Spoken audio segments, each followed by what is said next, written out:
regardez votre reportage tranquillement avec Super U, commerçant autrement, à Maran. Pour la zone gendarmerie, les tendances sont en fait identiques. On est dans cette tendance forte de baisse historique. Plus de 2200 faits de moins en une année, donc ce qui fait effectivement 12%. Et paradoxalement, une hausse d'un seul fait.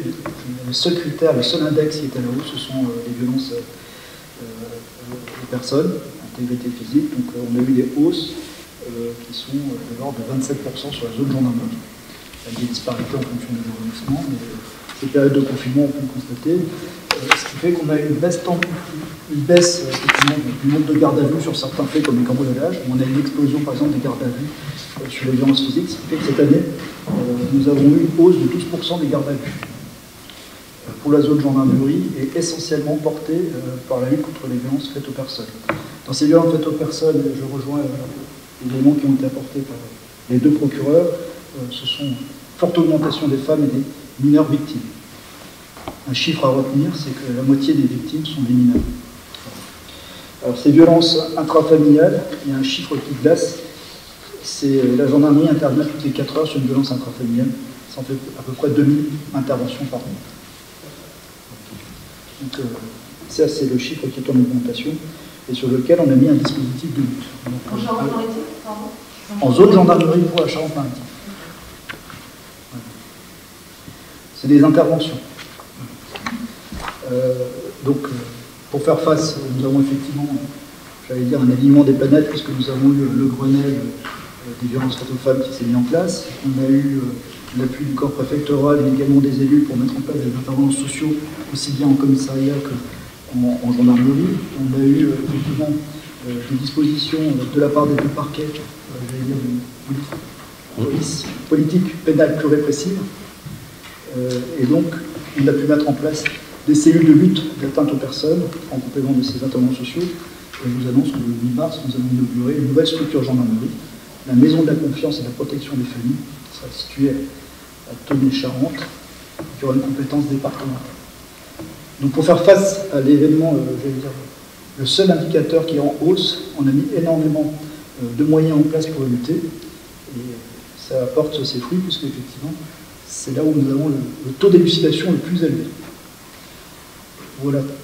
Pour les infractions habituelles sur la sécurité routière, ça représente quand même 11,7% de l'activité du groupement.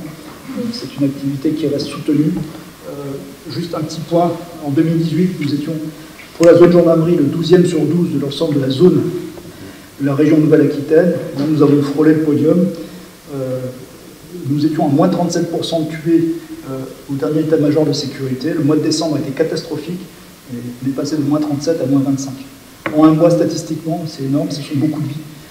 Donc on a effectivement une évolution sur les 3 dernières années, une baisse consécutive du nombre d'accidents et de morts, mais on a une hausse constante de l'activité répressive des forces de sécurité sur la zone de gendarmerie.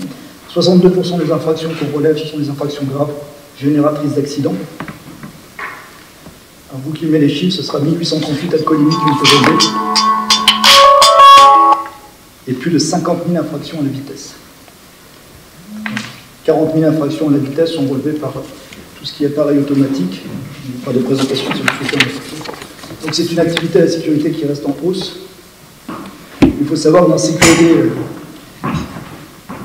nous avons également dans ce dispositif de contrôle des flux, c'est ce qu'on appelle la sécurité des mobilités, procédé à plus de 126 000 contrôles de personnes.